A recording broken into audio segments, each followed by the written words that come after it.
2018년 9월 18일부터 20일까지 평양에서 문재인과 김정은의 3차 정상회담이 열렸다. 이때 재벌기업 총수까지 동행시켰다. 경제난국에서 헤어나려는 김정은에게 잘 보이려는 것이다. 그런데 평양발 보도로 잠깐 나왔다가 사라진 기사 하나가 매우 재미있다.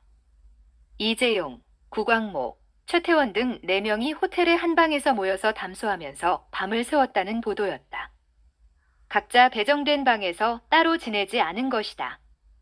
꽃뱀 작전을 경계한 것이 아닌가? 전후 사정에 비추어 볼 때 자신의 기업을 지키겠다는 비장한 노력이다. 바로 옥류관 점심 행사 자리에서 북한 이선권 조국평화통일위원장이 불쑥 일어서서 정색하며 우리 경제인들에게 아니 냉면이 목구멍으로 넘어갑니까? 라고 핀잔을 준 이유를 짐작할 수 있다. 지금까지 북한 정권과 경제협력 사업이 성공한 예는 거의 없다. 일찍이 1984년 김일성은 합병법을 제정해서 조총련 기업들의 투자를 대거 유치했다. 모두가 투자만 날리고 철수하였다.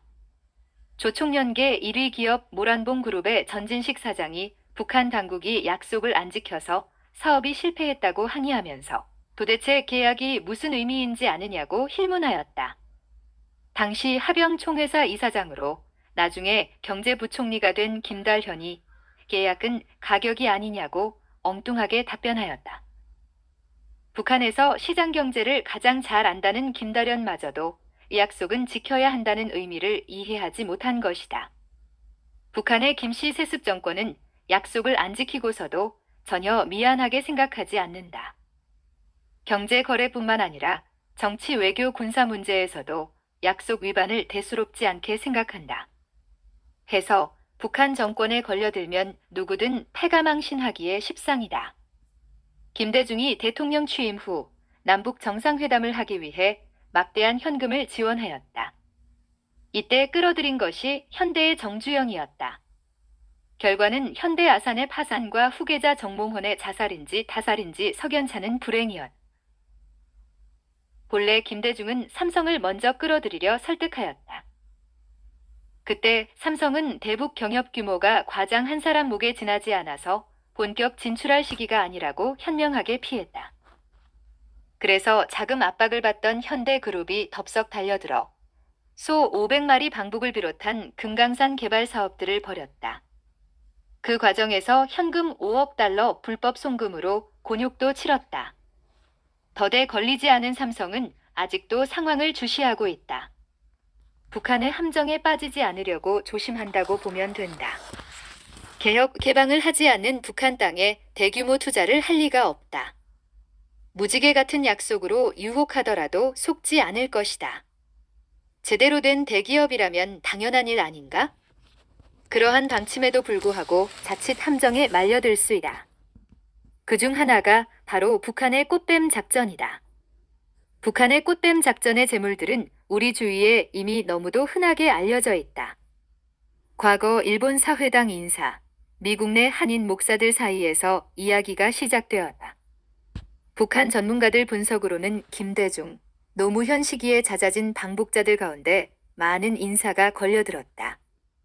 북한을 방문하기 전과 후의 언행이 크게 달라진 인사들은 일단 의심해야 한다. 그 중에서도 언론인과 종교인들이 가장 눈에 띈다. 사회적으로 파급되는 폐해도 심각하다. 천주교 신부나 개신교 목사 중에 방북했던 자들이 갑자기 친북적인 발언을 하는 배경에는 꽃뱀 작전에 걸렸을 가능성이 크다. 첩보 영화에서처럼 미인계 공작에 걸려들면 촬영한 비디오로 협박해올 때 누구라도 거절하기 힘들다. 특히 금욕과 절제가 생명인 종교인에게는 치명적일 수밖에 없다. 설사 양심의 가책을 느끼더라도 사실관계를 고백하는 순간 사회적 생명은 끝나버린다.